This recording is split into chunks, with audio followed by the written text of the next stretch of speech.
Para mailayo sa kaka-cellphone, inilapit ng mga taga-Kasiguran Aurora ang larong Pinoy sa mga bata. Mula sa karera, suot ang sako, hanggang sa patintero, enjoy ang mga bata sa mga Pinoy Games. Pusuan na yan sa report ni Ian Cruz. Paunahan, sack race at kalamansi relay ang una dyan.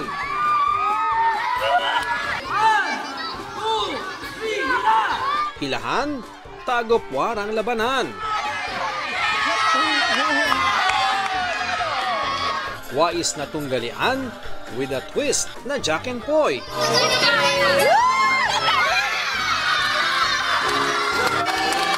Yan ang pinagkaabalahan ng mga kabataan sa Kasiguran Aurora, mga larong Pinoy.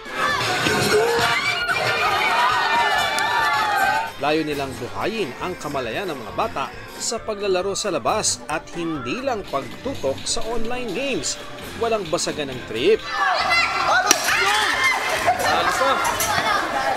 Palayok lang, may pamamalas pa ang bayanihan. Ipakita kung paano protektahan ang kasamahan para sa patintero, matiyak ang panalo.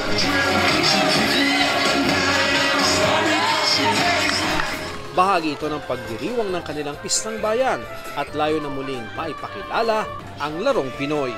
Kita namang ang mga kabata ay nag-e-enjoy.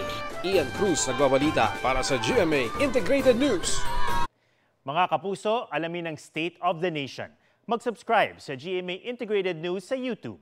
Sa ating mga kapuso abroad, samahan niyo kami sa GMA Pinoy TV at sa www.gmanews.tv.